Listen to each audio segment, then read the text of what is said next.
120,000, right? And this is one element across here. Really, really high stress gradient. Means that all the stress is in this one corner, which means, first of all, the amount of faith I have in that is 0. Absolutely 0. No faith in it at all, because the solvers work by an energy minimization routine, trying to make energy minimizing, and if you have all the stress in one node, that's just an indication that it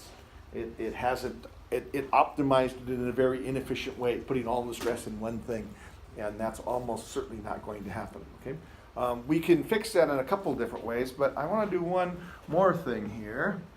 Is that I want to go back to the front view, and I want to zoom in on this corner. Actually, it's behaving pretty good over there. Okay.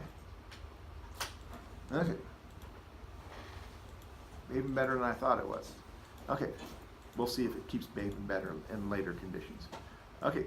So I can look at the numbers. They're pretty high in here. Out in the middle here, where my maximum stresses are, I may want to know what the stresses are. And there actually are some plot tools.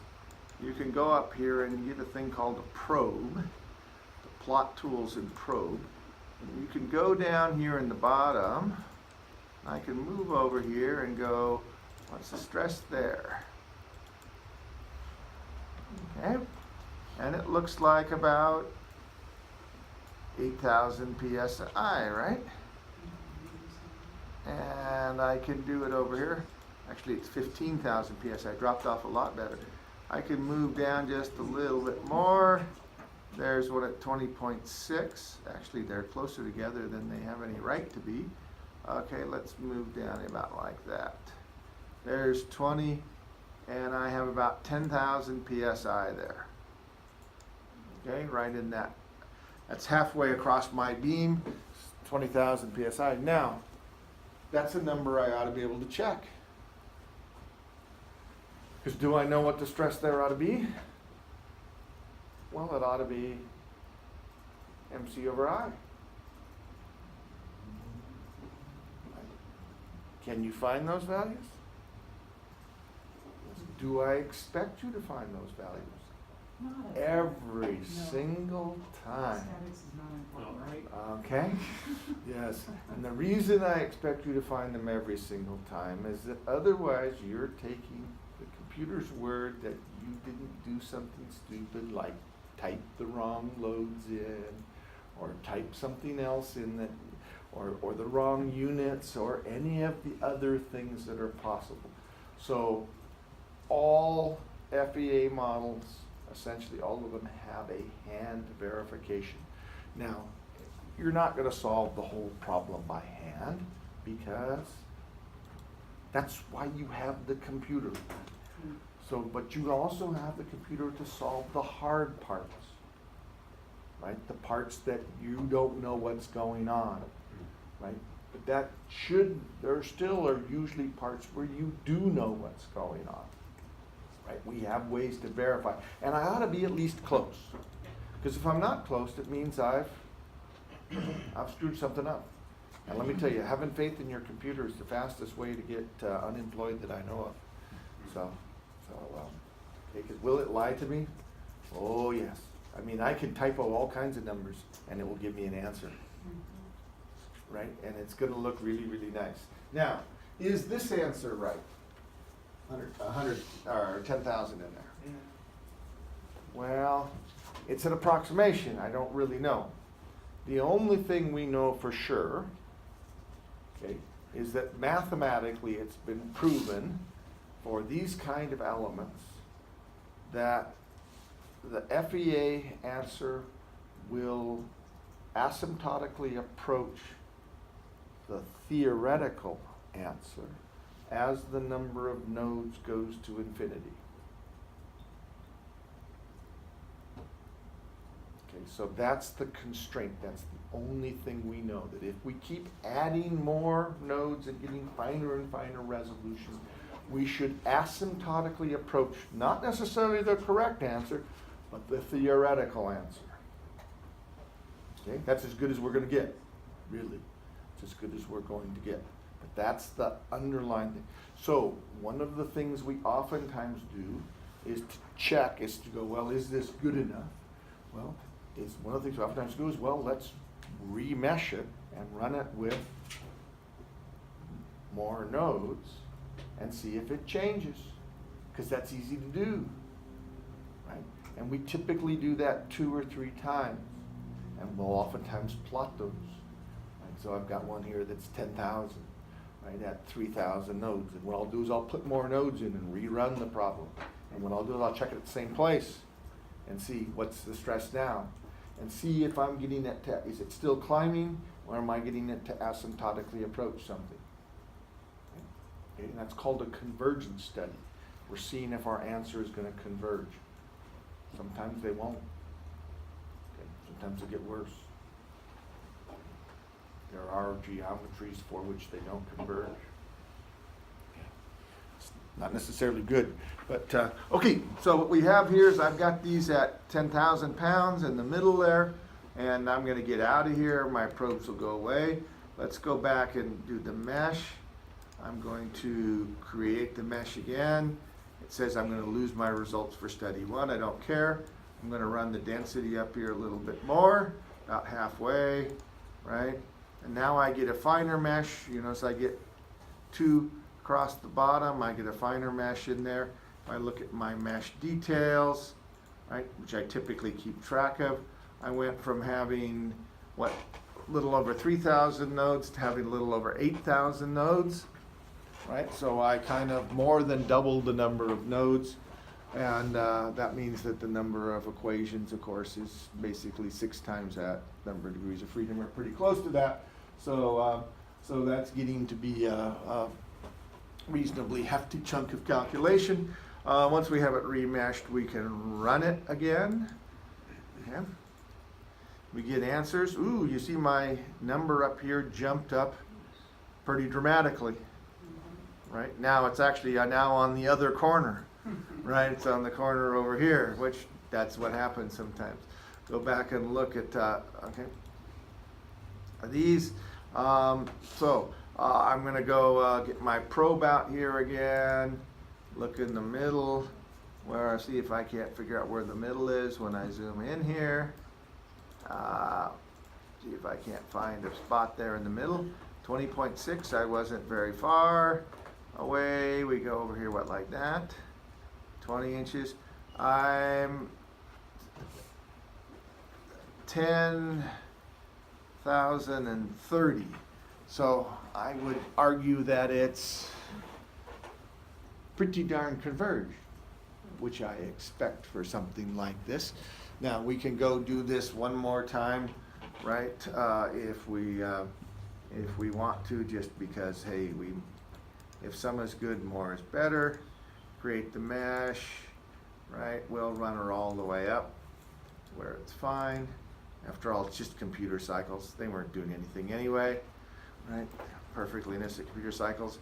Now instead of having 2, we got 4 nodes across. If we look at the details on the mesh, we're going to have gone from 8,000 to 76,000. So I increased the number of nodes by a factor of 10. I've got 76,000 equations, right? It means I'm going to have like 400,000, well, 76,000 nodes. We have like 400,000 equations to solve simultaneously. Fortunately, computers don't care. We'll run the study. It'll chug a little bit, but not a whole lot. One of the things you notice is that this top value keeps getting bigger. Yeah, it started off at what? 15, and then it went to 30, and now it's at 60, right? So where is that number? Well, we can look at that number. That number is over there on the ends, right? We can go look at the other end and see if it's worse on the other end. It is worse on the other end. Okay? Yeah. Okay. So now, And if we look at the gradients really steep, it's all in one end, it's all in one element. We can see the element goes from here to here, right? That stress is all in one element. Well, first of all, do I believe that number in that corner? No. I have no faith in it at all. Okay. Do I care? Supported there, so.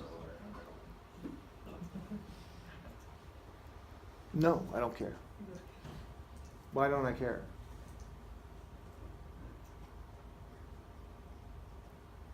Well, does the way I model that support represent reality?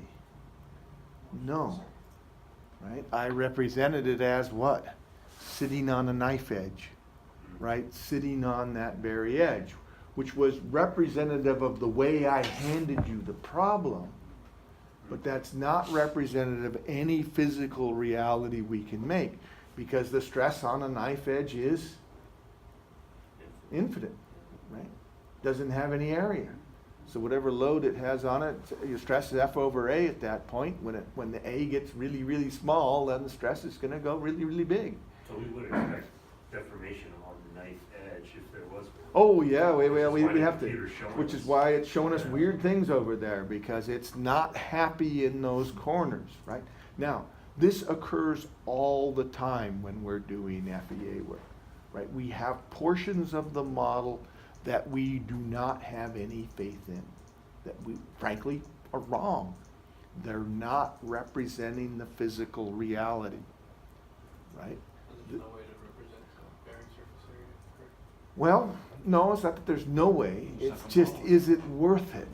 Right. Is it worth the effort to do that? We can model pretty much anything, but is it worth the effort to do it, right? Okay. And then it's how is it actually done? Now, my own inclination, if I was going to try to model this, I guess since you brought it up, Jorge, if I was to my own inclination, I will tell you a trick that is probably the most commonly used trick in finite element analysis. Okay, is that we know we have these problems with displacements, and the things are not accurate at the displacements, right? So one of the things we could do is we swap the loads and the displacements. And we say, right now I'm having it fixed here, right? Having it fixed here and fixed here. It's allowed to move this way a little bit, and it does, but it's pretty much fixed. But one of the things I could do is I could cut the beam in half. I could cut the beam in half because it's pretty much symmetrical. About a center line in here. Right? And then because I cut it in half, when it deforms, this center line in here should stay vertical. Right? Shouldn't twist one way or the other because it's symmetrical. So I could cut it in half and fix this, and then put the forces over here on some area, either on the end or on some pad that they actually sit on, some area that is the pad that they sit on. Obviously, if I put the forces on the edge, I'm not going to have any area, and I'm going to get back to the same problem I have now. But that's a very common technique we have of avoiding problems with boundary conditions. It is rather than trying to fight the boundary condition problem and get it to accurate represent, we will swap the boundary condition with a force and fix it somewhere else. Okay? Now that means we have to do the statics, right? We have to calculate the reaction forces in those locations. But again, I can't scare you with statics. Everybody in here is going to do the statics correctly. Absolutely. Right, okay. Can I say you had better? Okay, or I'm going to grumble? No, I'm going to bleed. Okay. Is that more threatening? Got quieter? Okay, it's not more threatening? Okay. So, yes, sir. Question about the probe. I noticed you wanted us to figure out something here at a certain point. Uh-huh. Is there any way to tell SolidWorks, so I want to know what's going on here. Yeah, there actually is. There actually is. You can do. Let me do the next one, and you can put a split in there, and it gets you at least closer. And I don't really care if you get close to it. You can, but if you get close on that surface, and then do the calculations, the hand calculations, to see if you're at the same place, because you should have basically stresses at the same place. Okay, I'm good with that. So you're saying we can just do the hand calc at that location and then just use that little probe tool to... Well, or you can find a point. He's worried that he can't find that Yeah. exact point. Yeah. So you can go find one that's close, right? And then use those numbers to do your hand calculations and see if you get close, right? Okay. Right, okay. You won't, I mean, if you don't have it, and that way it saves you having to hunt for it at exactly that location. Okay? Is that hard? Scaring you? Not scaring you guys yet? Okay, I'm gonna have to work at it harder then, aren't I? So, okay, so we've got bad things happening at the corners. We look out here in the middle. I'm gonna get back out to the middle here. We do the probe just to see where we are. Out in the middle here somewhere. Roll it over. See where I am. 21.6. 20.3. Like there. 19.9. There we have 20. Well, it looks like my value at 20 here is 1.003, which is exactly the same as the value I had at a lot less nodes. So I think you could safely say this thing is converged. I'm calculating about 10,000 psi stress out here from the bending, right? That's a thing I can calculate, MC over I. It's pretty straightforward to calculate, right? And see if I'm in the ballpark. Okay. Does that make some sense there? Now your guys' number will of course be different because I made my part different than yours. And that's because I'm a mean instructor. But you knew that. Okay. Will you agree with that? Okay, questions on this one? So when we determine the deflection, we're supposed to do that in SolidWorks? That's part of the... Yeah, hand oh, calculation. good question there. SolidWorks. Okay, so how do you find the deflections? Well, we get out of this probe thing, and we go back here, and right now we're getting stresses, but down here we have Oh, displacements, right? And so let's show the displacements, and of course they all come up in millimeters, right? You're going, okay, let's go change the definition to where it's going to give me an answer in inches, because that's the world we live in, right? Okay? And we do that. And now we have the displacements. And it looks like it's displacing in the middle there about what? About 85 thousandths. So it's displacing, 3/32 of an inch roughly. Okay. If we can use the probe and go find out what that is. Go try to pick on this here. There's at 21. It's saying that's 85 thousandths there. Move over a little bit more. There's 20.3. There's my 20 value. Looks like it's 84.3 thousandths is what it's saying in there. Now this one looks a little higher here, 84.34, 84.31. I'm not sure I trust any of those other numbers, but now there is an issue going on here that this is the displacement. But what's happening in this displacement is that this may not agree with your hand calculations all that much if you want to do those. And one of the reasons is that is an overall displacement. And it's not only, the beam is not only displacing in the vertical direction, but it's also displacing in the horizontal direction, because as we bend it down, it stretches on the bottom, right, and it moves over in the horizontal direction. So when we look at the total displacement like we're looking at now, right, that's going to give us the whole thing, right? It's going to give us the vector, the resultant. That's why it's the use of R, res, it's the resultant vector. It's how much the whole thing moved. In this case, 84 thousandths. Well, our calculations are only going to give us how much it moved in the Y direction, right? It's not going to give us the whole thing. Well, that's kind of a pain in the neck. That's kind of annoying, but we can fix that because we can go back to our displacements and edit the definition.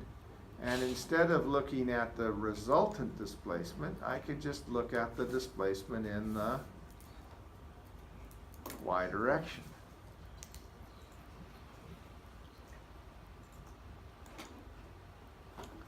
Right?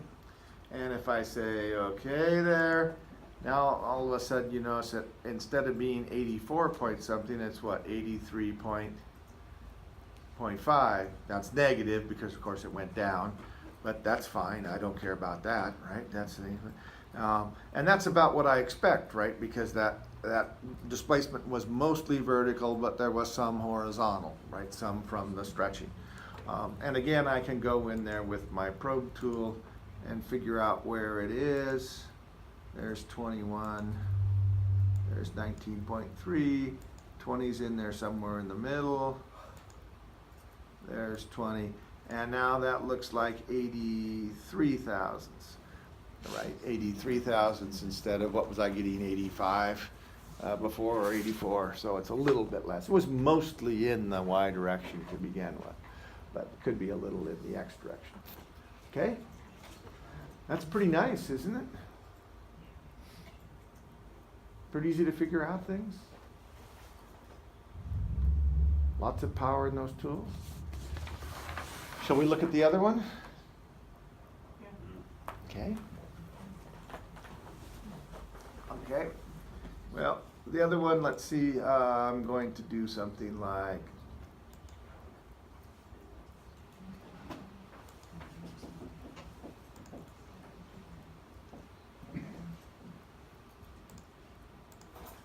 okay, new part. Do this again, right? I'm going to again pick the right plane here. We'll sketch on the right plane, have some rectangular cross section. And I don't remember how big I made it the last time, so I think I'm going to make it, oh yeah, shut up. I don't know why it tells me that I'm running out of virtual memory when I have plenty of virtual memory, but okay.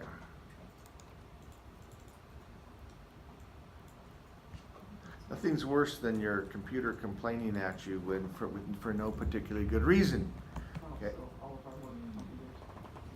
What's that? Isn't that what they do on a regular basis? Oh yes. Okay. Okay. So, okay. Okay. So I've got a perfectly fine square there. I can get out of the sketch. I can put some features on here. I can extrude this thing, and I'm going to extrude it like what? How about 120 inches? Just because I can. Okay. So I got a nice long beam here. Okay. And I'm going to say that's perfectly fine. So I have a nice long beam here, right, to go along with my nice long beam down here at the bottom. And it's got, what, 20 pounds per linear foot. And mine's 10 feet long, so that's 200 pounds. I'm going to make it 25 pounds per foot. But anyway, we need to get over in the simulation. So again, we go to simulation. If you don't have it, you go to add-on, SolidWorks simulation. We get simulation, come on. SolidWorks simulation. Right. There it goes. Okay. I click it too many times.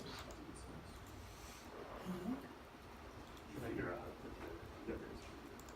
Yeah, I Okay, then we do, once we're in simulation, we do the new study and the statics. You can give it a name here, by the way, if you want to. It's just the name that shows up down at the bottom. Doesn't really matter. We can say that. We have a part here. I want this to be steel. I'll get some material. Apply edit. Let me do A36 just because that's probably what we have most of the time, but it doesn't really matter. What's it going to use in the steels? Well, it's going to use the yield strength and the modulus for all the steels is very close together, so it doesn't really change anything, whichever one you use. What's the robotics class? Around the corner into C. Okay. Mhm. Okay. Okay. So we got our perfectly fine beam here. Now this is a cantilever, right? Cantilever beam. Right, so it's just sticking out there.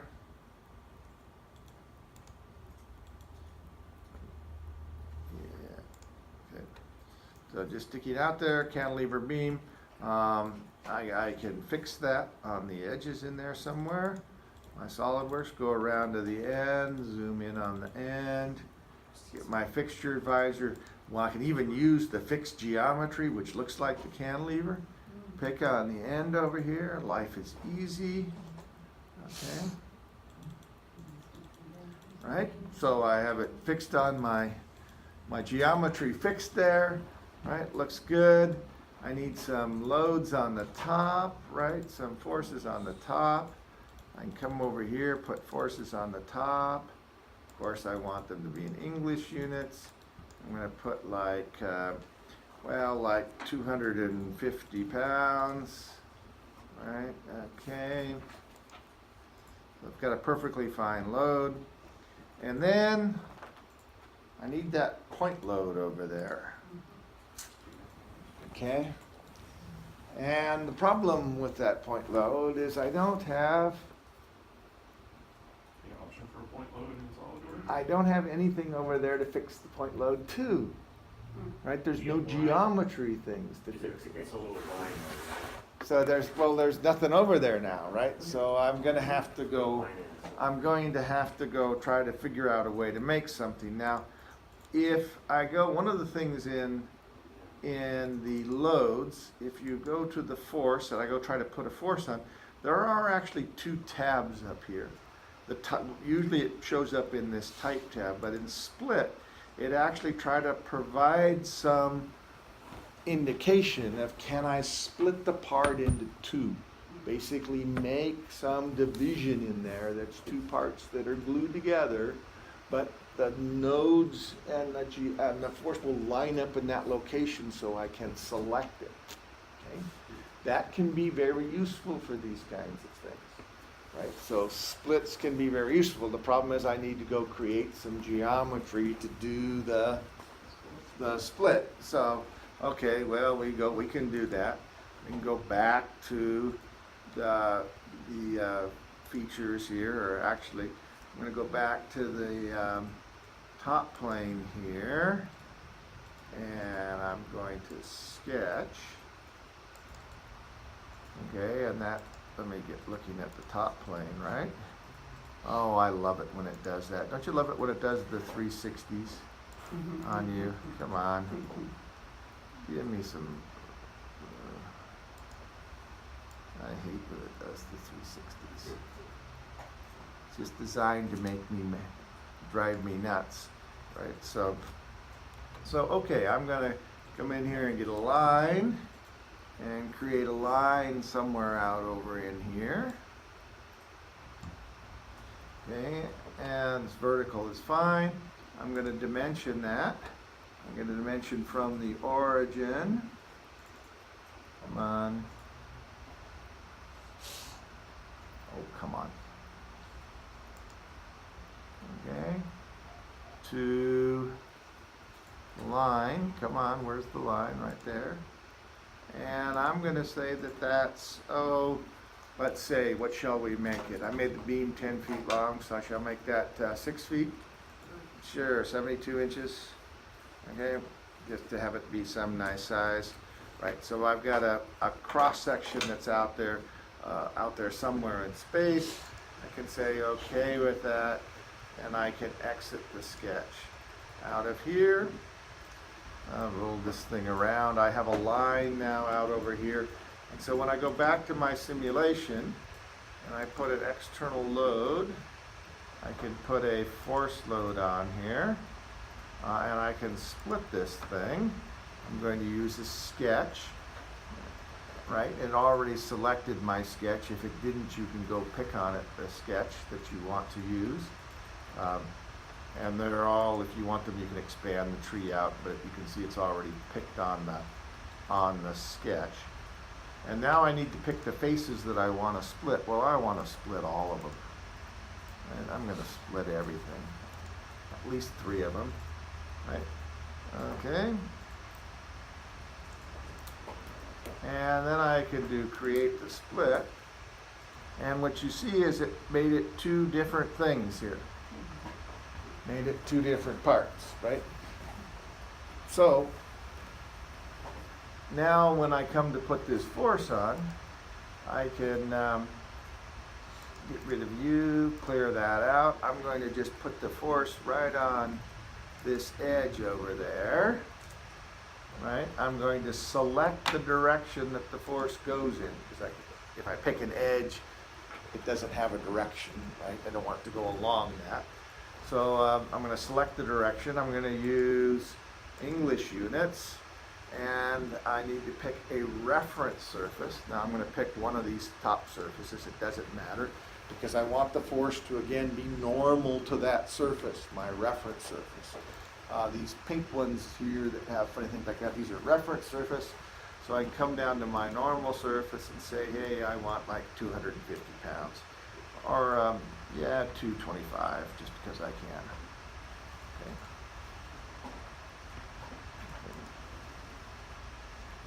And then I can also make some other things, non-uniform distributions and other things if I wanted to, but we're not going to do that.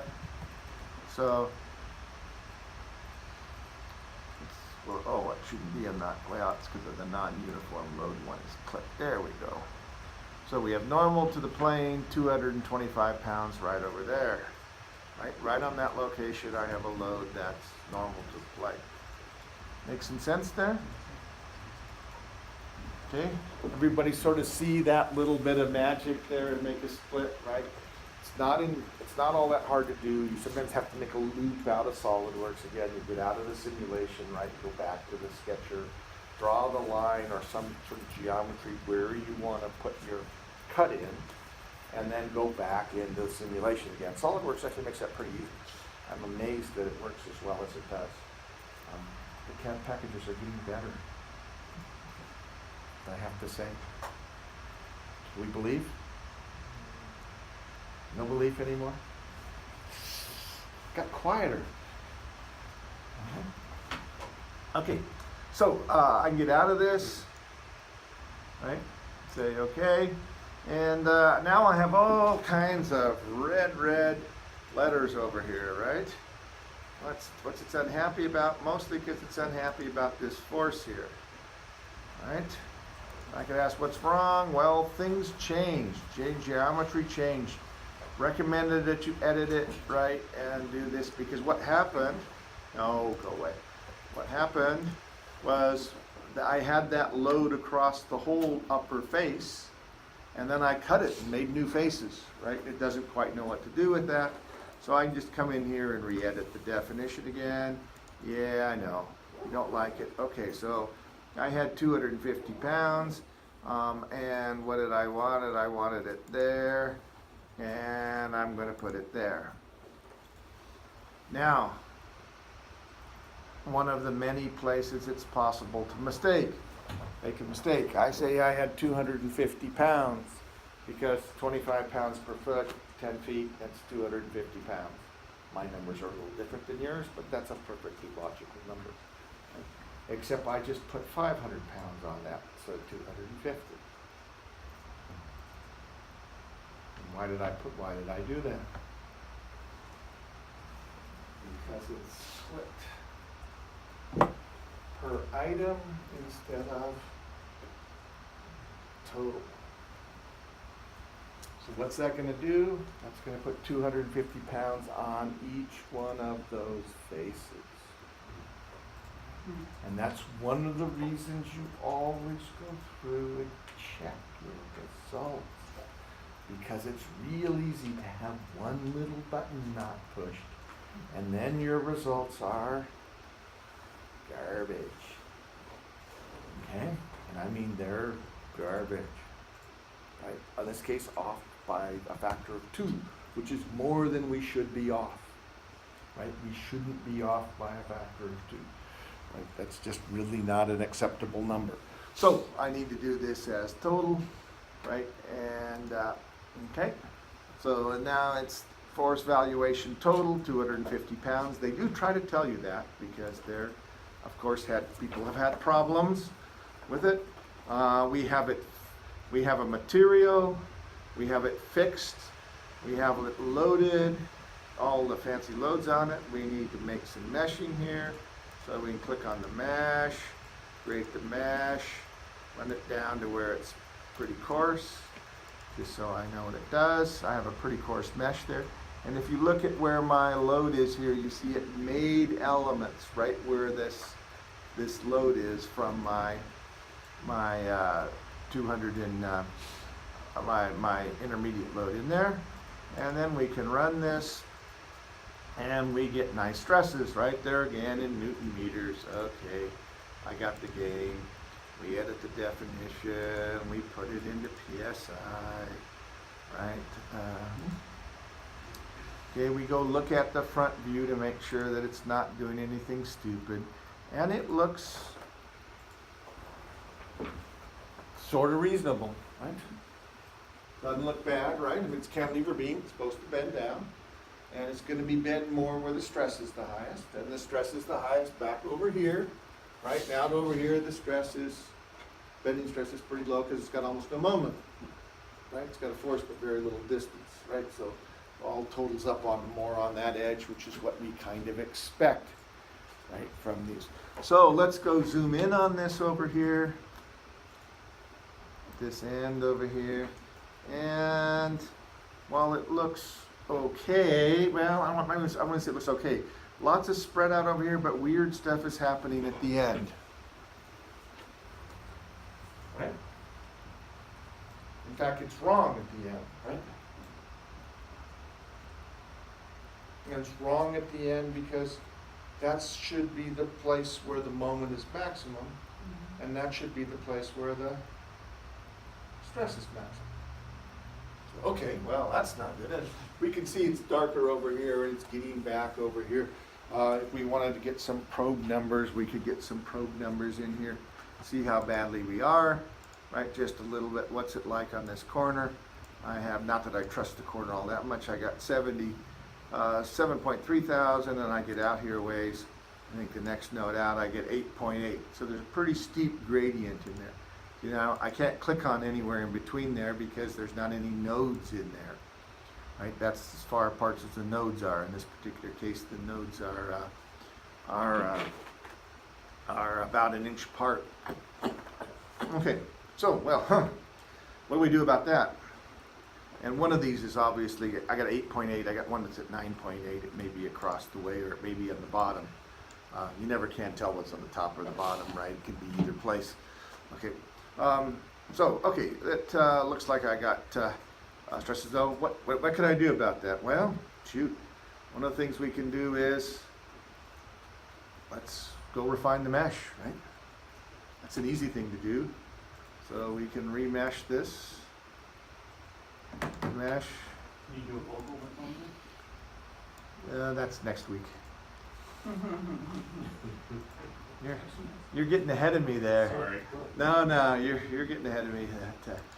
The answer is, of course, yes, you can. Right, right. We can do, and we can run this again. Right.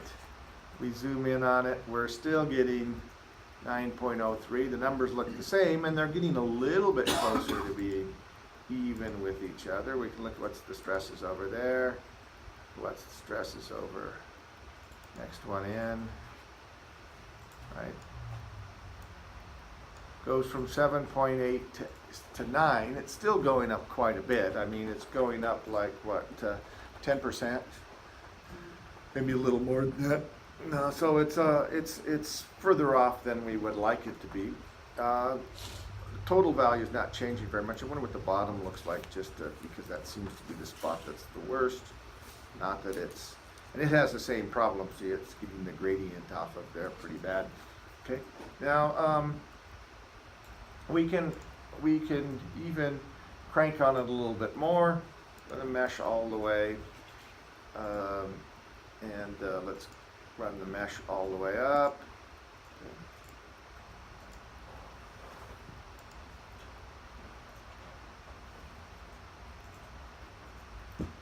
Let's run the result, run the study.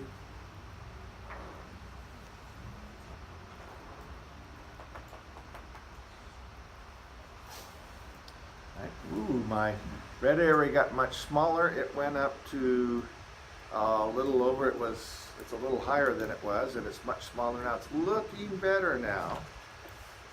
Not great, but it's looking better. Okay.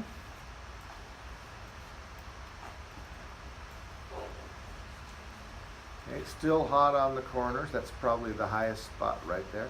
But it's looking closer to what something I can have some faith in. Right? Got better, right? Not a lot better, but got a little bit better. Now, there is potentially another problem here that's a little hard to see. And I can run that down. And that is that, again, my representation of that part, those boundary conditions, is not accurate. Because what I did was I fixed everything on that face. Okay? And when that fixed everything on that face, it basically stopped all those points from moving. They can't move anywhere at all. Okay? But what happens when I bend on it? When I bend on it, that top portion of the beam, right in here, what does it do? Well, it stretches. Okay, we all agree with that, right? And hopefully from strengths, we all agree, we pull on it, it stretches, it's a big rubber band. Okay, but what happens when you stretch a rubber band? Not only does it get longer, but it gets thinner. It changes in the other direction. It's a Poisson, what they call a Poisson ratio thing, right? It's a Poisson ratio of how much it contracts one way compared to how much it goes the other way. And the way we have it currently restricted, it's not allowed to do that. Right? It can't contract. Right? Because all the points on that face are fixed. Right? They're all fixed in the location. Now we don't have to do that. We can go in there and tweak that boundary condition, and instead of having it be every point on that face fixed in space, I can make every point on that face vertical, which means it has to stay in plane, and then fix a couple of edges, right, and let the others contract. Okay? That may or may not help. May help, may make things worse. It can go either way. You never quite know when you do those kinds of things. Right? Okay. But it oftentimes might, you can to some extent account for those Poisson ratio effects. In order to do so, you got to go and create 3 different boundary conditions at that one end. Instead of using fixed, you have to do 3 different ones. You got to do, all the points have to be in the plane. Right? That's a plane. That keeps it vertical, right, or it keeps it in the plane, all the points in the plane. Then you have to fix an edge, so it can't go up and down, right? And then you fix another edge so it can't go in and out. Then the points in that plane can shrink this way, and they can shrink vertically, right? But they're not allowed to move the other way. Now, so that's one of the ways we can approach that problem, and it gets a little bit closer to what's actually happening. Okay, it's a little bit better representation. Still not exactly perfect, but it's closer. Okay. And one of the reasons I mention this is even in a simple case like this, which it looks like we have exactly the right boundary condition, and it looks like there are still tweaks that where the FEA model is not accurately representing what happens in real life. And this occurs all the time where the boundary conditions are. Unfortunately, this particular case, we kind of want to know where the boundary conditions are. Now, we could get out of it if we had to, but we kind of want to know the stresses where the boundary conditions are. One of the ways we could do is again, switch the forces and the loads around. I could do a thing, if I really wanted to get carried away, I could do a thing as I could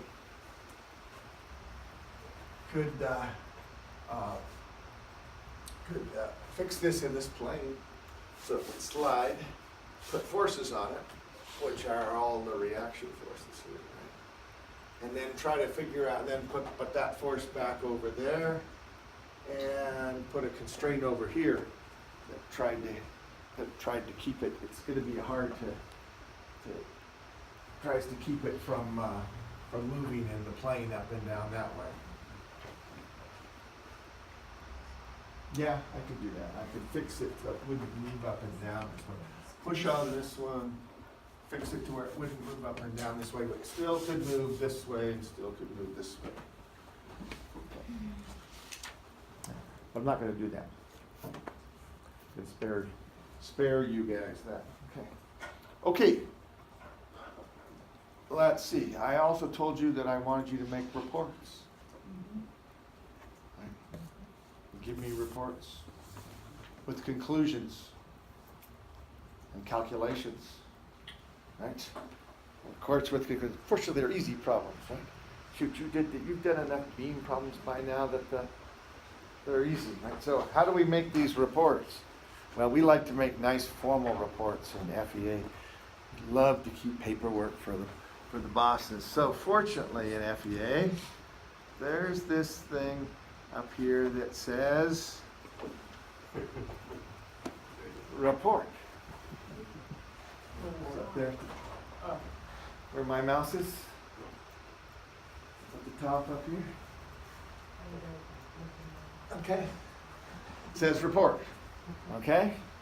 And there's also one below it says include, one just below it that says include image for report. So you can go around and manipulate them around and say, I want this image in my report, I want this image in my report.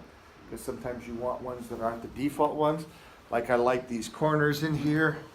And I can say, yep, let's see. This is the zoom in on it here, right? We get some nice image, and I can say, I want to put that in my report, right? I can drag this thing down, come on. And I can say, include image in report, and I can say,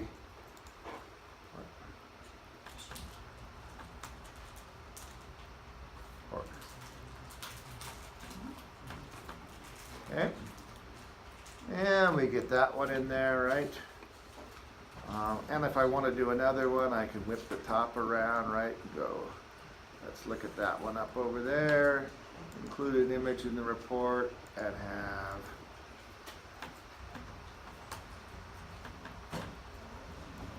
okay.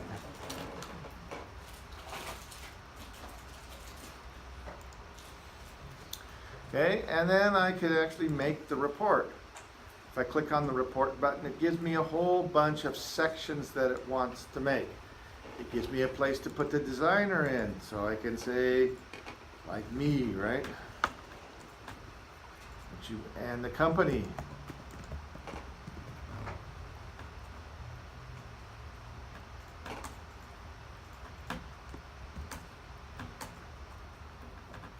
We can say, well, I won't get in too much trouble, right? Okay. So, and I can even say where I'm going to put it. I tend to put it in, it wants to put it in strange places. I'm going to put it somewhere where I can get at it, because I'm somewhat narrow-minded about that. Come on.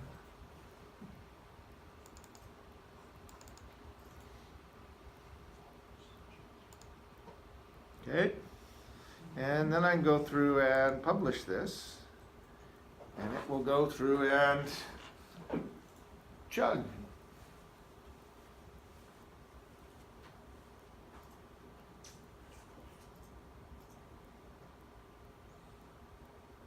Well, it's written in the report indeed. Now, there's a bunch of sections I should have taken out of it that I left in there, but you guys can clip them or pull them out later, so.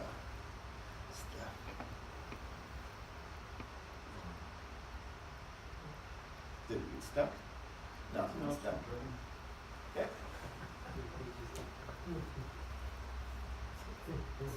One of 14, what's the 14 Bs? Holy cow. Wow. Okay, I'm so gentle. Right? Power tools, right? Power tools. If we have power tools, you gotta use them, Might be good to use it. right? Well. Yeah, man. I don't wanna use Katia at working. You mean Katia doesn't do things like this? No. Okay. The question is, why doesn't it? Okay. So, well, they are obviously are things that you may or may not want in here, but, okay. There's obviously no contact data, so I should have eliminated that section. Mesh information, mesh details, right? Here's the image, sensor details, no data. I don't have any sensors, so I could have put those in there. No data on beams, so there were some sections I should have eliminated. There's my results, they sort of default one that they give you, right? Okay. There's the strain in millimeters. Should have changed that to inches, right? Because we don't really want them in millimeters. We're an inch person, right? There's the strain there, or displacement. Here's my corner, right? The lower corner. Here, put the lower corner in that I put in. Here's the upper corner. Right, now this is a Word document, right? So what do I expect you to do? Do things like put in conclusions and go in, and when you're talking about it, you have the copy of the problem, so you can copy that in the first page, right, or so, out of the Word document, right? Copy that in there so the problem is stated. Shoot, that's gonna take you, what, a whole 20 seconds, 30 seconds, maybe? Oh, a little more with that. Few minutes, right? Okay, you got to upload that, right? So, but anyway, again, these are power tools, and I expect you to use them, right? Just because, hey, why not, right? Let's learn to use the power tools, right? But just because it writes a whole bunch of crap doesn't mean you get to get through there and hand all that crap in, right? What are you gonna do? You throw out the things you don't need, right? Like there's no contact stresses, there's no beam elements. Throw those things out. There's actually gives you a whole list, and you can click boxes, and they'll go away and won't get included in there. Won't be in the table of contents and other kinds of things. So while I scare you with reports, I actually don't think that creating the reports is going to be Scary. all that scary, right? Okay. I mean, you still got to do some hand calculations, put them on the end somewhere, but other than that, it's kind of like, okay, this is not a huge deal, right? So Katia, if Katia has something like that, people use it in the screenshots and. He's gonna speak hands off Katia. I'm going to go. You guys are the Katia experts. Because it doesn't look nearly that nice, so You guys are the Katia. It sound. it spits it out in HTML. That's okay. You can print HTML. I know. It doesn't look nearly as good as that. So we don't have to turn in the actual file. No, you can just report it. Yeah, report. Yeah. Email it to me if you want to. You don't even have to print it out if you don't want to. So. With that, with the include image for report thing, can you upload like a screenshot or like a picture of your hand calcs and have it put that in there? Or is it all? I think I would just. It's just a Word document after it's done, and I just paste it in the Word document there, right? I'm not. I think I would just do that in the Word document rather than trying to run it through SolidWorks, right?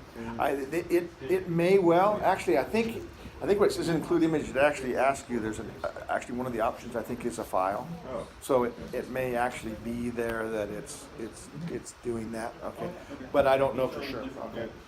So okay, I'll let you Yeah. I mean, you have to have something for the students to play with, right? I can't show you how to do everything, but hopefully this was at least a starter to get you started in somewhat understanding how SolidWorks does FEA, and which is basically, to be honest, they're all kind of pretty close to each other these days. Some of them are harder. It's harder to make the models, and it's a little harder, and they're more. As you get fancier bells and whistles, of course, those tend to make things more complex. Right? SolidWorks does a lot of defaults. You don't get choices of quadrilateral elements or brick elements. You get tets. That's what you get. That's what they do. They just go, we're going to give you tetrahedrons. Okay? So if you want good resolution models, you're going to use lots of them. Who cares? It's computer cycles. There's lots of computer cycles out there now. You don't have a shortage of computer cycles. So we are just sending the report and the file? Yeah, the reports for each one. I don't even need the files for them. Okay, just report. Yeah, I don't need the files for them. No, the reports are fine. Right, what you give the boss, I'll grumble about over that. Okay. Okay. Does that make some sense? Questions? So, the SolidWorks, how do you just do the pilot or does not to design over there? The SolidWorks, I would recommend you buy the SolidWorks student version of SolidWorks. And I should have sent you an email with it said, I think Studica. Yeah, you did. Or you can download it off the website. Yeah, once you buy it, you download it. Yeah, once you buy it, you download it. You don't have to wait for them to ship it to you. They do wait a little for the key because you have to do some student verification stuff, right? You have to send them stuff that verifies you're a student. And you can get that off the OIT website, right? There's a student verification, you're a currently registered student off the OIT website. You go into Web for Student. I used to do a screenshot on last quarter's grade. Okay, screenshot of last quarter's grades, that'll do, okay. If you want to, they at least claim they give you verification in Web for Student. See if I can't get there, right? Does yours look like mine does? Okay. I think it's student records. And see here, down here is enrollment verification. Okay? I don't know what exactly it does because it doesn't do anything for me. Okay, and the reason it doesn't do anything for me is I'm not a student. So I click on it and it doesn't do anything for me. But I think it's supposed to route you off to some national clearance house that says you're a student in there or something like that. So I've been told that that's what it does. I haven't played with it. But like I said, Scott says that he did a copy of last quarter's grades or your registration, a screen snapshot of your registration, the courses you're registered for this quarter or something else. As long as it has a date on it, your name and a student number and something resembling the school, right, they'll probably take it. So. Okay. Have you seen how it runs on 4 gig RAM? Nope.